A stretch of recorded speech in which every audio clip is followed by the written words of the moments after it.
नमस्कार, ANB news देख रहे हैं आप। मैं हूं आपके साथ पल्लवी राजपूत और हमारे खास कार्यक्रम अपने उत्तराखंड में आप सभी का स्वागत है। और चलिए अब शुरुआत कर लेते हैं खबरों की। उत्तराखंड में पुष्कर सिंह धामी के सीएम बनने के बाद से बीजेपी के खाते में दिन ब दिन नए आयाम दर्ज होते जा रहे हैं, जिसका एक नमूना हरिद्वार जिला पंचायत के चुनाव में भी देखने को मिला, जहां बीजेपी ने 14 सीटें जीतकर पुराने रिकॉर्ड को तोड़ा है। एक रिपोर्ट देखिए।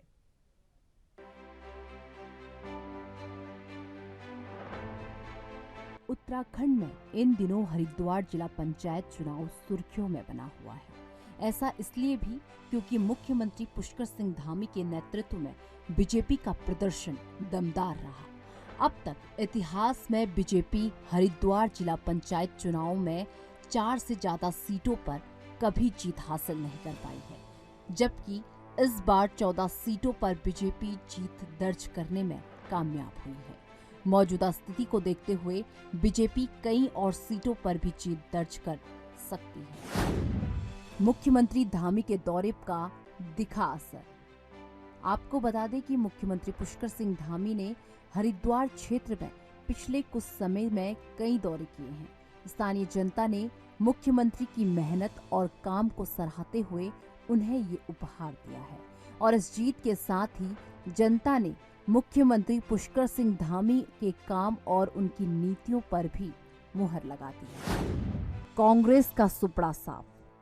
तो वहीं कांग्रेस की बात करें तो पंचायत चुनाव में हरिद्वार ग्रामीण सीट पर पूर्व सीएम हरीश रावत और उनकी बेटी कुछ खास नहीं कर पाए। विधायक पूर्व मंत्री स्वामी यतीश्वरानंद के क्षेत्र से मिली हैं, जहां 7 सीटों पर रिकॉर्ड तोड़ जीत मिली है।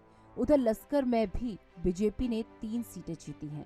यहां 1 सीट से कांग्रेस के संजय सैनी को जीत मिली है, जबकि रानीपुर की दोनों सीटों पर बीजेपी ने विजय प्राप्त की है।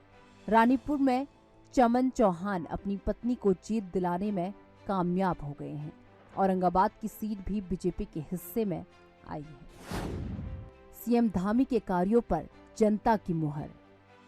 इन चुनावों में मिली रिकॉर्ड तोड़ जीत ने धामी सरकार के बेहतरीन कार्यकाल पर मुहर लगा दी है, जो ये बताता है कि आम जन का धामी सरकार पर विश्वास लगातार बढ़ता जा रहा है और इससे भी इनकार नहीं किया जा सकता कि आए दिन धाकड़ धामी के फैसलों में जनहित साफ नजर आता है। एएनबी न्यूज के लिए उत्तराखंड से तारिक अंसारी की रिपोर्ट। मुख्यमंत्री पुष्कर सिंह धामी ने शुक्रवार को रानी पोखरी देहरादून में आयोजित कार्यक्रम में प्रतिभाग किया। इस दौरान उन्होंने विकास खंड डोईवाला के ऋषिकेश मोटर मार्ग के 45 किलोमीटर में 280 मीटर लंबे रानी पोखरी सेतु और विकास नगर के लंबरपुर लांघा मोटर मार्ग के 2 किलोमीटर में शीतला नदी के ऊपर 180 मीटर लंबे सेतु के निर्माण कार्य का लोकार्पण किया। साथ ही उन्होंने इस दौरान पुल का निरीक्षण भी किया। सीएम धामी ने पुल के उद्घाटन पर क्षेत्रवासियों को बधाई दी। उन्होंने कहा कि राजधानी और ऋषिकेश के साथ ही गढ़वाल को जोड़ने वाला यह पुल अत्यधिक महत्वपूर्ण है। इसके पुनर्निर्माण से क्षेत्रीय जनता के साथ ही उत्तराखंड आने वाले सैलानियों को भी सुगमता होगी।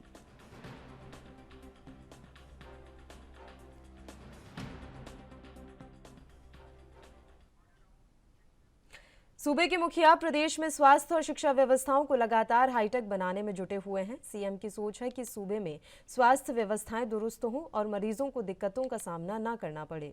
इसी को लेकर सीएम ने चिकित्सा शिक्षा एवं चिकित्सा स्वास्थ्य विभाग की बैठक लेते हुए अधिकारियों को निर्देश दिए कि अस्पताल में मरीजों को रजिस्ट्रेशन के लिए लंबी लाइनों में खड़ा न होना पड़े। इसके लिए ऑनलाइन रजिस्ट्रेशन और टोकन की व्यवस्था के लिए सिस्टम विकसित किया जाए। टेलीमेडिसिन की सुविधा के लिए हेल्पलाइन नंबर 104 को जन जागरूकता के लिए व्यापक स्तर पर प्रचारित किया जाए। उत्तराखंड को जल्द क्षय रोग मुक्त बनाने के लिए क्षय रोगियों को गोद लेने के लिए जनप्रतिनिधियों एवं अधिकारियों को प्रेरित किया जाए।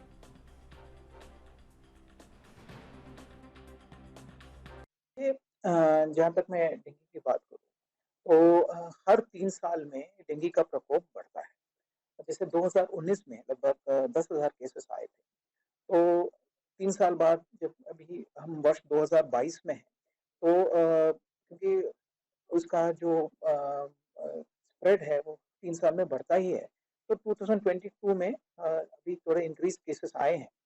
लेकिन अगर मैं कंपैरेटिव बताऊं 2019 के हिसाब से, तो काफ़ी केसेस कम हैं, लेकिन हाँ, लगभग 1000 केसेस पार हम लोग कर चुके हैं। बट 1000 केसेस में सबसे मैक्सिमम केसेस आपके देहरादून में हैं, फॉलोड बाय हरिद्वार और पौड़ी गढ़वाल। इसमें विभाग ने लगातार जो है सभी विभागों के साथ मिलके मॉनिटरिंग कर रहा है। जिले स्तर पर जो नगर निगम की टीमें हैं और बाकी जिला प्रशासन की टीमें हैं, घर-घर जाके सोर्स रिडक्शन की कार्रवाई कर रहे हैं। हमारे जो आशा वर्कर्स हैं, वो भी घर-घर जाके मॉनिटरिंग कर रहे हैं, आईईसी मटेरियल डिस्ट्रीब्यूट कर रहे हैं। लगभग हम लोगों ने 24 लाख हाउसहोल्ड्स कवर कर दिए हैं, जहाँ पे हम लोगों ने आईईसी मटेरियल बाँटा है और सोर्स रिडक्शन और फॉगिंग पे हम लोग ध्यान दे रहे हैं। लेकिन अभी पिछले कुछ दिनों से लगभग 6-7 दिनों से जो नंबर ऑफ केसेस है रिलेटिवली कम हो गए हैं और जो पहले जो क्लस्टर्स थे, एक क्लस्टर में 100 केसेस 150 केसेस आ रहे थे, वो क्लस्टर्स में अभी फिलहाल केसेस नहीं आ रहे हैं और जो अभी स्प्रेड है, वो स्पोरेडिक स्प्रेड है। जैसे 4-5 क्लस्टर्स में 1 केस, 2 केस, 3 केस आ रहे हैं। तो अभी हम लोगों ने काफ़ी कंट्रोल कर दिया है और क्योंकि अभी अगले 10 दिन में डेंगू का प्रकोप वैसे भी कम हो जाएगा और आपको उत्तराखंड कांग्रेस ने विधानसभा में बैकडोर से हुई नियुक्तियों के बाद बिना नोटिस के कर्मचारियों को नौकरी से निकाले जाने पर सवाल खड़े किए हैं। दरअसल कांग्रेस प्रदेश अध्यक्ष करण माहरा ने कहा कि विधानसभा अध्यक्ष ने जल्दबाजी में बिना नोटिस दिए कर्मचारियों को निकाल दिया, जो कि गलत है। कांग्रेस ने कर्मचारियों को निकालने की लड़ाई नहीं लड़ी थी, बल्कि कांग्रेस ने बैकडोर से भर्ती करने वाले नेताओं के विरुद्ध कार्रवाई के लिए इस लड़ाई को लड़ा था। आपको बता दें कि उत्तराखंड विधानसभा के अध्यक्ष रितु खंडूरी ने विधानसभा में बैकडोर से हुई 250 भर्तियां रद्द कर दी हैं। इनमें से 228 तदर्थ और 22 उपनल के माध्यम से हुई नियुक्तियां शामिल हैं। नियुक्तियों को लेकर चल रहे प्रकरण में ये बहुत ही दुखद पहलू देखने को आया कि जल्दीबाजी में बिना नोटिस दिए हुए लोगों को बर्खास्त करने की कार्रवाई विधानसभा अध्यक्ष के द्वारा की गई है, जो अपने आप में केस को कमज़ोर करती है। कांग्रेस की लड़ाई किसी की नौकरी से उसको हटाने के लिए नहीं थी। कांग्रेस ने लड़ाई इसलिए लड़ी थी कि जिन नेताओं पे जनता ने भरोसा करके उनको इस योग्य बनाया था कि वो बड़े बनेंगे और लोगों को छाया देंगे बड़े वृक्ष के रूप में, वो ना करके इन लोगों ने अपने परिजनों को बैकडोर से नौकरियां दिलाने का काम किया, जिसमें योग्य बच्चे, चाहे वो लड़के हों लड़कियां हों, उनकी नौकरियां लगनी चाहिए थी। उनके स्थान पर अपने परिवार के लोगों को बैकडोर से इन लोगों ने नौकरियां लगाई। क्या वो सामने आकर माफ़ी मांगेंगे? आदरणीय गोविंद सिंह कुंजवाल जी ने सर्वोदयी नेता होने का परिचय देते हुए सामने आकर ये कहा कि मैंने गलती की है और मुझे मेरी गलती की सज़ा मिल रही, मैं चुनाव हार के आज घर बैठा हूँ। क्या जो राजभवन में बैठे हुए राज्यपाल महोदय, केंद्रीय मंत्री महोदय, राज्यसभा में गए हुए सांसद, महापौर, ये सामने आकर माफ़ी मांगेंगे और जनता के सामने आकर जनता की अदालत में इस बात को स्वीकार करेंगे कि इन्होंने गलतियां की हैं, इन्होंने योग्य उम्मीदवारों के हकों में डाका डाला है और ये लड़ाई नैतिकता की लड़ाई है और इसको मैं लड़ते रहूँगा और बार बार जनता के बीच में इस बात को कहते रहूँगा जब तक भारतीय जनता पार्टी के बड़े लोग सामने आकर हरिद्वार जिले में त्रिस्तरीय पंचायत चुनाव में रुड़की ब्लॉक क्षेत्र के जिला पंचायत सदस्य के रूप में अयाज अहमद, सचिन प्रधान, मोहम्मद शहजाद और आजम शकील ने जीत दर्ज की है, जिससे जिला पंचायत सदस्यों की जीत की खुशी में समर्थकों में भारी उत्साह का माहौल है, जिसको लेकर जनप्रतिनिधियों के समर्थकों ने फूल मालाओं से उनका स्वागत किया।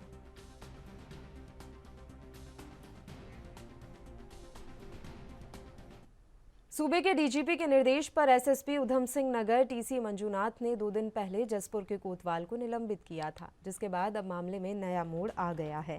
अब पीड़ित महिला प्रदेश के डीजीपी के पास पहुंची और अपने शिकायती पत्र पर कोई कार्रवाई न करने की बात कही। पुलिस महानिदेशक अशोक कुमार को पीड़ित महिला ने बताया कि एक मेरा मुकदमा जसपुर कोतवाली में दर्ज है, जिसमें कोतवाल जसपुर ने आईपीसी की 376 की जगह 354 लगाया था, जिससे क्रोध में आकर उसने थाना अध्यक्ष के खिलाफ शिकायती पत्र दिया था। लेकिन अब उस शिकायती पत्र में कोई कार्रवाई मैं नहीं चाहती हूँ।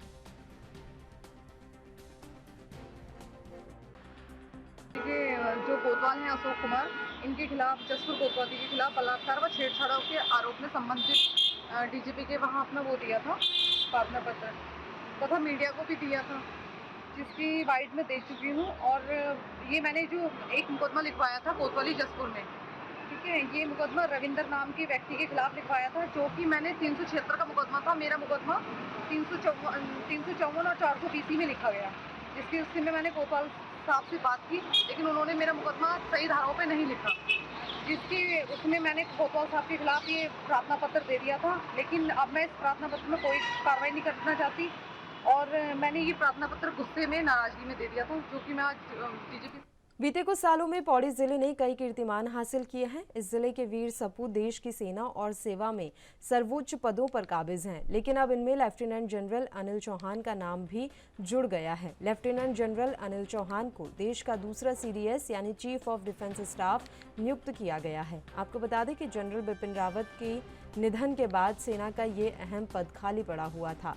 अनिल चौहान की नियुक्ति के बाद पौड़ी के लोगों में खुशी का माहौल है, क्योंकि वह इसी जिले से ताल्लुक रखते हैं। लेफ्टिनेंट जनरल अनिल चौहान पौड़ी जिले के खिरसू ब्लॉक के रामपुर गवान गांव के रहने वाले हैं। उनके सीडीएस बनने के बाद गांव के लोगों को उनसे उम्मीदें बढ़ गई हैं।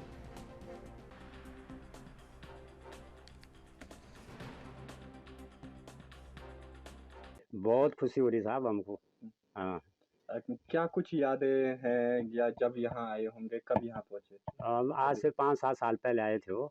बीच में फिर हमारे चाचा जी आए थे, उनके पिताजी, और हमारा एक ही परिवार है। अभी तक भाई हमारे ताऊ चाचाओं का अभी बंटवारा नहीं हुआ घर का। अभी हमारे मतलब एक ज्वाइंट फैमिली है कि नहीं। बाकी बहुत बढ़िया खुशी है, हमें बहुत अच्छा लग रहा है ना। कहाँ से उनकी पढ़ाई लिखाई हुई है? वो उनकी कोलकाता से। अच्छा। हाँ जी। पिताजी कहीं में सर्विस करते थे? उनके कहीं वो सरकारी नौकरी पे थे दिल्ली में, बाहर रहे वो ज़्यादा, कभी जालंधर, कभी कलकत्ता, कभी जयपुर। और दिल्ली जाएंगे हम उनको मिलने के लिए, और लेने भी जाएंगे हम बधाई देने के लिए। वो हमारे जेठ जी हैं, हमें बहुत खुशी हो रही है, और हम पहले उनको तो बहुत बहुत बधाई देते हैं। और हमें उम्मीद है कि हमको भी देखेंगे वो, और हमारे पूरे गांव, पूरे उत्तराखंड में, और सबको खुशी हो रही है।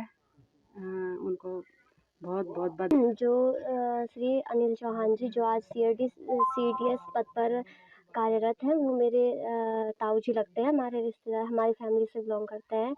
और आज बहुत खुशी का दिन है सबके लिए, पूरे उत्तराखंड वासियों के लिए और पूरे देशवासियों के लिए बहुत गर्व का दिन है कि एक इतने छोटे से गांव से मतलब इतने बड़े पद पर वो पहुंचे हैं। तो बहुत लगन, कार्य क्षमता उनकी बहुत ठीक रही, तो वो इतने बड़े पद पर आज विराजमान है।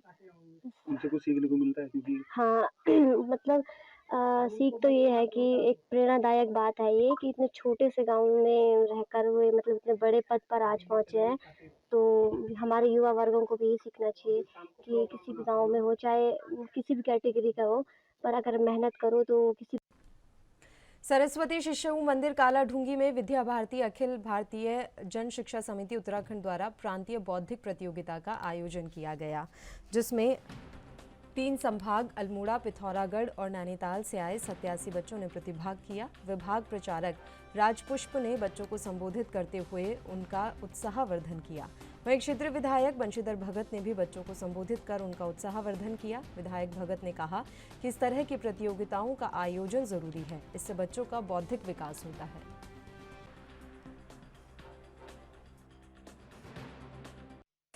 जो बच्चों में चारित्रिक निर्माण करता है, सामाजिक का ज्ञान कराता है। मैं समझता हूँ शिशु मंदिर में पढ़े हुए बच्चे को ये बताने नहीं पड़ता कि अपने से बड़ों का आदर करना पड़ता है, गुरुओं का आदर करना पड़ता है, ये स्वयं सीखते हैं। और इसी क्रम में आज कुमाऊं के बच्चों की पूरी प्रतियोगिता यहाँ पर हो रही है। अलग अलग वर्ग के लोग आ रहे हैं, उनका अनेक प्रकार की क्विज प्रतियोगिताएं हैं, उसमें यहाँ पर कार्यक्रम चल रहा है। मैं तो खाली थोड़ा आशीर्वाद देने आया था और मैं समझता हूँ कि शिशु मंदिर में पढ़ाना ही बच्चे के भविष्य का उज्जवल बनाना है। इसका प्रत्यक्ष उदाहरण मैं हूँ। मैंने कभी बच्चों को नहीं देखा कि मेरे क्या कर रहे हैं, लेकिन शिशु मंदिर में पढ़ाए, विद्या मंदिर में पढ़ाए और उसका परिणाम है कि सब के सब योग्य हैं कहीं से कहीं। उत्तराखंड के उत्पादों को अब फिक्की फ्लो बाजार के जरिए एक नया प्लेटफॉर्म दिया जा रहा है, जिसके जरिए प्रदेश के उद्यमियों को 1 और 2 अक्टूबर को देहरादून के राजपुर रोड पर एक छत के नीचे अपने प्रोडक्ट्स लगा सकेंगे। आपको बता दें कि फिक्की फ्लो बाजार के द्वारा 1 और 2 अक्टूबर को एक प्रदर्शनी का आयोजन किया गया है, जिसमें हस्तशिल्प के प्रोडक्ट्स को प्रदर्शनी में लगाया जाएगा, ताकि यहाँ के लोगों को भी अपने प्रोडक्ट को बेचने के लिए एक बाजार मिल सके। फिक्की फ्लो बाज़ार फिक्की का ही हर साल एक एग्जीबिशन, एक इवेंट रहता है। इस साल ये 2 दिन का है, 1 और 2 अक्टूबर का। मेन ऑब्जेक्टिव हम लोगों का यही रहता है कि हम महिलाओं द्वारा जितने भी हैंडमेड प्रोडक्ट्स हैं या जो बड़े ब्रांड्स हैं महिलाओं के, उनको हम एक प्लेटफॉर्म दें, उनकी ब्रांडिंग करें, प्रमोशन करें। हर साल हम लोग स्वयं सहायता समूह और एनजीओज़ को भी हम स्पॉन्सर करते हैं जगह। वो लोग आके अपने जो भी हैंडमेड प्रोडक्ट्स उनके होते हैं उसकी प्रदर्शनी करते हैं। ज़्यादा से ज़्यादा लोग इसमें आते हैं और एक उनको भी प्रोत्साहन मिलता है, ख़ास तौर से बच्चियों को, महिलाओं को जो इस तरह के काम कर। उत्तराखंड गदरपुर के राजकीय इंटर कॉलेज दिनेशपुर में पहली बार वार्षिक उत्सव मनाया गया। कार्यक्रम के मुख्य अतिथि क्षेत्रीय विधायक अरविंद पांडे और कार्यक्रम की अध्यक्षता चेयरमैन सीमा सरकार के द्वारा की गई है। विद्यालय के वार्षिक उत्सव के दौरान बच्चों के द्वारा विभिन्न सांस्कृतिक कार्यक्रम प्रस्तुत किए गए। इस दौरान पूर्व शिक्षा मंत्री और क्षेत्रीय विधायक अरविंद पांडे, जिला शिक्षा अधिकारी रमेश चंद्र आर्य, खंड शिक्षा अधिकारी और नगर पंचायत अध्यक्ष सीमा सरकार, थाना अध्यक्ष अनिल उपाध्याय ने कार्यक्रम में शिरकत की। बता दें कि दिनेशपुर क्षेत्र में पहली बार अटल उत्कृष्ट स्वर्गीय चित्तरंजन रहा इंटर कॉलेज में वार्षिक उत्सव मनाया गया। मुख्य अतिथि पूर्व शिक्षा मंत्री अरविंद पांडे और जिला शिक्षा अधिकारी खेल के रूप में दीप प्रज्वलित कर कार्यक्रम का शुभारंभ किया। विद्यालय स्वर्गीय चित्तरंजन रहा दिनेशपुर, इसका आज वार्षिक उत्सव हुआ है। क्योंकि जब से यह विद्यालय सीबीएसई बोर्ड से मान्यता प्राप्त हुआ है, आज इसको 1 साल हुआ है। और पहले यहाँ छात्र संख्या बहुत कम होती थी, लेकिन सीबीएसई बोर्ड होने की वजह से यहाँ छात्र संख्या बढ़ी है, जिसकी वजह से अभिभावकों में भी काफी उत्साह है और आज इसका वार्षिक उत्सव हुआ है। अंकिता भंडारी हत्याकांड के बाद प्रदेश भर में होटलों में छापेमारी कर पंजीकरण और अन्य व्यवस्थाओं को जांचा जा रहा है। वहीं एक और पूरे प्रदेश में पुलिस ने सख्ती दिखाते हुए होटल संचालकों पर जुर्माना लगाने के साथ होटल भी सील किए हैं।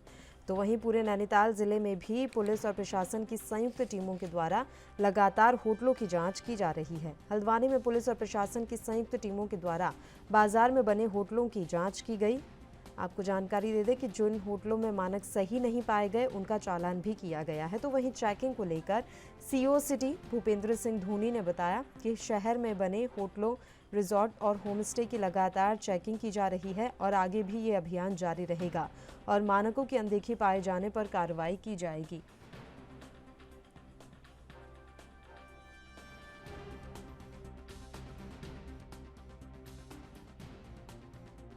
रिजॉर्ट, स्टे होम वगैरह जितने भी हैं, अभियान के तहत ये सारी चेकिंग चल रही है। इसमें जो भी अनियमितताएं होंगी उसके खिलाफ कार्रवाई करेंगे। तो इसमें राजस्व विभाग हैं, अध्यक्ष इस कमेटी के एसडीएम साहब हैं, बाकी सदस्यगण हैं। तो सदस्यों में पुलिस है और टूरिज्म डिपार्टमेंट है, खाद्य विभाग है, नगर निगम है।